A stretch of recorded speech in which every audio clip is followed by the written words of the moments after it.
Breaking news చూస్తున్నాం. తెలంగాణ సచివాలయంలో మంత్రివర్గ సమావేశం ప్రారంభమైంది. సీఎం రేవంత్ రెడ్డి అధ్యక్షతన భేటీ కొనసాగుతుంది. అసెంబ్లీ సమావేశాల తేదీ ఖరారుతో పాటు మరో 2 గ్యారెంటీల అమలుపైన భేటీలో చర్చించనున్నారు. ఇక 200 యూనిట్ల ఉచిత విద్యుత్, 500 రూపాయలకే గ్యాస్ సిలిండర్ పథకాల అమలుపై అధికారులతో సీఎం రేవంత్ చర్చిస్తున్నారు.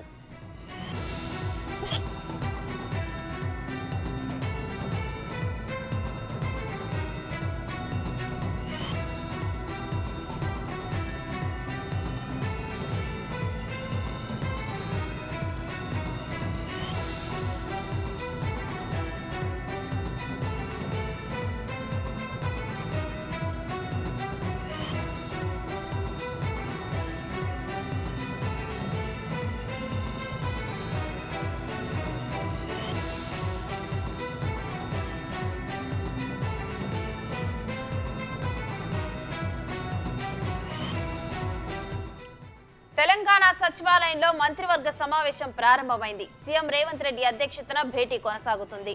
ఇక అసెంబ్లీ సమావేశాల తేదీ ఖరారుతో పాటు మరో 2 గ్యారెంటీల అమలుపై భేటీలు చర్చించనున్నారు.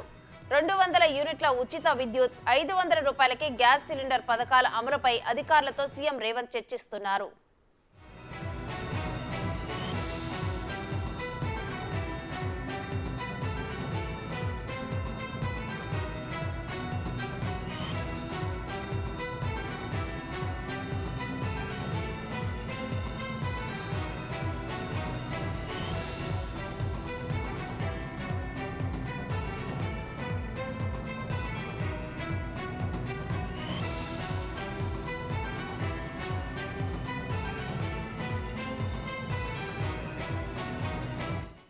ఇక ఇదే అంశానికి సంబంధించి మరింత సమాచారం మా డిప్యూటీ బ్యూరో చీఫ్ సాదిక్ అందిస్తారు. సాదిక్, మంత్రివర్గ సమావేశంలో ఏ అంశాలపై చర్చ జరగనున్నట్లు సమాచారం?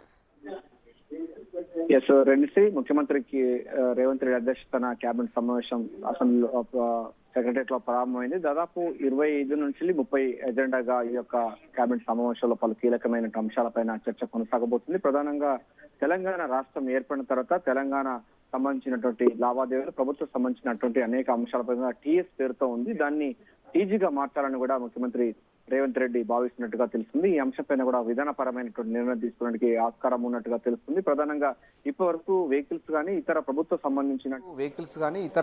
సంబంధించినటువంటి ఆ వ్యవహారాలు తెలంగాణ స్టేట్ టీఎస్ అని పేరుతో కూడా ఉంది. దాన్ని ఇక నుండి తెలంగాణ కావాలని తెలంగాణ సంబంధించినటువంటి టీజీగా పేరు మార్చే అంశంపైన కూడా ఈ కేబినెట్ సమావేశంలో చర్చ కొనసాగబోతున్నట్టుగా తెలుస్తుంది. దీనిపైన ఒక విధానపరమైన నిర్ణయం తీసుకునే అవకాశం ఉన్నట్టుగా మనకు తెలుస్తుంది. దీంతో పాటుగా మిగతా సంబంధించిన చూసినట్టయితే గ్రూప్ 1 సంబంధించినటువంటి నోటిఫికేషన్స్ ఆల్రెడీ అయింది. అది సుప్రీంకోర్టులో ఉంది. సుప్రీంకోర్టు సంబంధించిన దానిపైన కూడా కేసును అది వాపసు తీసుకునే అంశంపైన కూడా కేబినెట్ లో నిర్ణయం తీసుకున్నతో పాటుగా కొన్ని మరిన్ని గ్రూప్ 1 పోస్టులు కూడా భర్తీ చేయాలని కూడా ముఖ్యమంత్రి రేవంత్ రెడ్డి భావిస్తున్న నేపథ్యంలో కొన్ని అదన పోస్టులకు సంబంధించిన శాంక్షన్ పోస్టులు కూడా కేబినెట్ ఆమోదం తెలిపే అవకాశం ఉన్నట్టుగా మనకు తెలుస్తుంది. ఇక దీంతో పాటుగా మరొక అంశం చూసినట్టయితే ఇప్పుడు అసెంబ్లీ సంబంధించినటువంటి బడ్జెట్ సమావేశాలు ఈ నెల 8వ తారీఖు నుంచి ప్రారంభమవుతున్న నేపథ్యంలో గవర్నర్ ప్రసంగం పైన కూడా ఎటువంటి అంశాలపైన కూడా చర్చించాలన్న పైన కూడా కేబినెట్ లో చర్చిస్తున్నట్టుగా తెలుస్తుంది. ఇదే అంశం పైన కూడా ఈ నెల 8వ తారీఖు నుంచి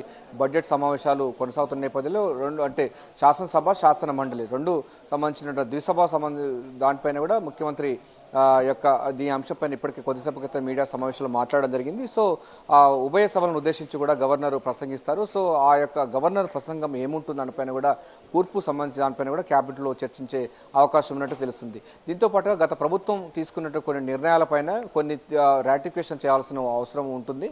సో జిఎస్టీ బిల్లు కానీ ఇతరత్ర సంబంధించిన దానిపైన కూడా క్యాబినెట్ లో ఒక నిర్ణయాలు తీసుకునే అవకాశం ఉన్నట్టు కనబడుతుంది. గతంలో ప్రభుత్వం తీసుకున్న కొన్ని నిర్ణయాలను వెనక్కి తీసుకోవడం, మరికొన్ని వాటిని మాత్రం ఆమోదానికి అంటే ప్రజలకు ఉపయోగపడేటి, ప్రజలకు ప్రయోజనార్థాలకు ఉపయోగపడే మాత్రం ఆ కేబినెట్ ఆమోదం తెలిపే అవకాశం అయితే కనబడుతుంది. గత ప్రభుత్వం తీసుకున్నటువంటి కొన్ని నిర్ణయాలపైన కూడా ఈ రోజు కేబినెట్ సమావేశంలో కీలకంగా మారబోతుంది. ఇక దీంతో పాటుగా ఇప్పటికే 2015లో నిజాం షుగర్ ఫ్యాక్టరీ మూతపడింది. దాన్ని తిరిగి పునరుద్ధరిస్తామని కూడా ముఖ్యమంత్రి రేవంత్ రెడ్డి తన బస్సు యాత్రలో భాగంగా అటు నిజామాబాద్ సంబంధించినటువంటి రైతాంగానికి హామీ ఇవ్వడంతో ఈ సంబంధించిన అంశంపైన కూడా ఇప్పటికే పూర్తి స్థాయిలో అయితే చర్చలు కొనసాగుతుంది. పరిశ్రమల శాఖ మంత్రి దుద్దిల శ్రీధర్బాబు అధ్యక్షతన ఇప్పటికే చాలా సందర్భాల్లో అటు ఎక్స్పర్ట్స్ కమిటీతో పాటుగా కంపెనీ యజమానులు అదేవిధంగా చెరుకు రైతులతో కూడా చర్చలు కొనసాగుతున్న నేపథ్యంలో తిరిగి మళ్ళీ చెరుకు రైతులకు తీపి కబురు అందించే లక్ష్యంగా రేవంత్ రెడ్డి సర్కార్ అయితే ప్లాన్ చేస్తుంది. ఇప్పటికీ కాయలా పడ్డటువంటి లేఅవుట్కు గురైనటువంటి నిజాం షుగర్ ఫ్యాక్టరీని తిరిగి పునరుద్ధరించి దాదాపు 5,000 మంది 1,500 మంది ప్రత్యక్షంగా మరో 6,000 మంది పరోక్షంగా ఉపాధి కలిగేటువంటి ఈ నిజాం షుగర్ ఫ్యాక్టరీని తిరిగి పునరుద్ధరిస్తామని కూడా కాంగ్రెస్ ప్రభుత్వం చెప్తున్న ధరలో దీనికి సంబంధించిన సాధ్యాలపైన ఏం చేయాలన్నపైన ఇండస్ట్రీలకు సంబంధించిన శాఖ మంత్రి పరిశ్రమ శాఖ మంత్రి దుద్దిల శ్రీధర్బాబు ఇప్పటికే దీనిపైన పూర్తి స్థాయిలో డిపిఆర్ అంటే డీటెయిల్ ప్రాజెక్ట్ రిపోర్ట్ను కూడా ముఖ్యమంత్రి రేవంత్ రెడ్డికి ఇచ్చినట్టు తెలుస్తుంది. సో నిజాం షుగర్ ఫ్యాక్టరీ సంబంధించిన దాంట్లో కూడా 3 యూనిట్స్ ఉన్నాయి. ఆ 3 యూనిట్స్ కూడా తిరిగి మళ్ళీ పునరుద్ధరించే లక్ష్యంగా ప్రభుత్వం అయితే పావులు కలుపుతుంది. ఆ రైతాంగాన్ని ఆదుకోవాలి, రైతు సంక్షోభం ఉన్నట్టు చెరుకు రైతులను పూర్తి స్థాయిలో వారి యొక్క మళ్ళీ పూర్వవైపు తీసుకొచ్చే లక్ష్యంగా రేవంత్ రెడ్డి సర్కారు ఈ నిజాం షుగర్ ఫ్యాక్టరీని తిరిగి పునరుద్ధరణకు సంబంధించిన అంశంపైన కూడా ఈ కేబినెట్ లో నిర్ణయం తీసుకునే అవకాశం అయితే కనబడుతుంది. సాదిక్ గ్యారంటీల అమలుపై కూడా ఈ భేటీలో చర్చించనున్నట్లుగా సమాచారం తెలుస్తోంది. డీటెయిల్స్ ఏంటి?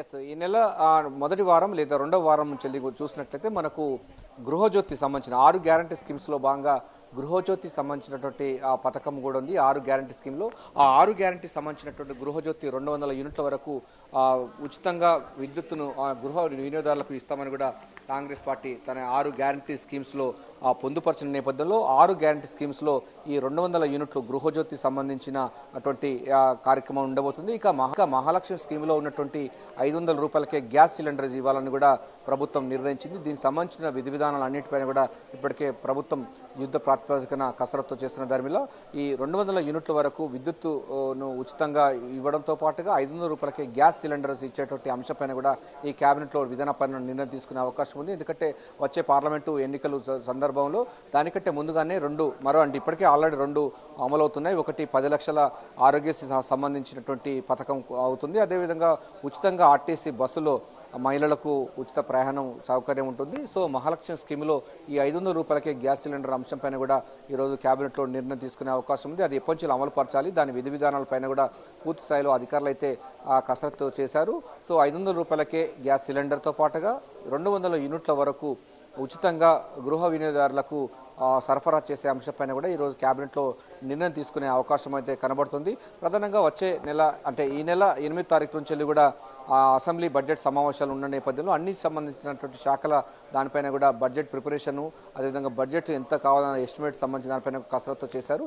సో ఈసారి బడ్జెట్ కూడా 3 లక్షల కోట్ల వరకు ఉండే అవకాశం ఉంది. ప్రధానంగా ఈ 6 గ్యారంటీ స్కీమ్స్ను ప్రభుత్వం చాలా ప్రతిష్టాత్మకంగా తీసుకున్న నేపథ్యంలో వీటికి ఎక్కువ మోతాదులో కూడా ఆ బడ్జెట్ కేటాయించే అవకాశం అయితే కనబడుతుంది. సో వీటితో పాటుగా ప్రియారిటీ రంగాలు అంటే అభివృద్ధి సంక్షేమం ఈ రెండింటిని కూడా సమపాల్లో తీసుకుపోతామని కూడా ముఖ్యమంత్రి రేవంత్ రెడ్డి కాంగ్రెస్ ప్రభుత్వం పోతుందని కూడా స్పష్టం చేసిన ధర్మిలా ఈ అనేక రంగాల అన్నిటిపైన కూడా తెలంగాణ పునర్నిర్మాణం చేసే లక్ష్యంగా ఉండబోతుంది. గతంలో కొన్ని నిర్ణయాలకు తెలంగాణ సమాజం తీవ్ర నష్టం పోయింది. దాన్ని పునరుద్ధరించే లక్ష్యంగా మళ్ళీ మనం ఇప్పటిదాకా చెప్పుకున్నటువంటి నిజాం షుగర్ ఫ్యాక్టరీని మళ్ళీ పునరుద్ధరించడం కానీ అటువంటి వాటికి ఫైనాన్స్ సంబంధించింది అలొకేషన్ చేయడం ఇది 6 గ్యారంటీ స్కీమ్స్ అదేవిధంగా మిగతా సంబంధించిన అంశాలపైన కూడా ఉండబోతున్న నేపథ్యంలో ఈసారి బడ్జెట్ సమావేశాలు 8వ తారీఖు నుంచి ప్రారంభమవుతున్న నేపథ్యంలో దానికి సంబంధించి అంతకంటే ముందు గవర్నర్ ప్రసంగంలో ఏ అంశాలు ఉండాలి, ఎటువంటి అంశాలపైన ఫోకస్ చేయాలి, ఈ ఫోకస్ చేసిన దాన్ని తెలంగాణ సమాజం కానీ పార్టీకి ఏ విధంగా ఉపయోగపడుతుంది, ప్రభుత్వానికి ఏ విధంగా ఉపయోగపడుతుంది దానిపైన కూడా ఈ కేబినెట్లో నిర్ణయం తీసుకునే అవకాశం ఉంది. మనకు చెరుకు రైతులకు సంబంధించినటువంటి రైతులకు ముందుగా వారికి శుభవార్త చెప్పాలే లక్ష్యంగా రేవంత్ రెడ్డి సర్కార్ అయితే చెరుకును రైతులకు సంబంధించిన నిజాం షుగర్ ఫ్యాక్టరీని తిరిగి పునరుద్ధరించే లక్ష్యంగా కాంగ్రెస్ ప్రభుత్వం ముఖ్యమంత్రి రేవంత్ రెడ్డి నాయకత్వంలో మాత్రం వడివడిగా పావులు కలుపుతుంది. Right, thank you Sadiq.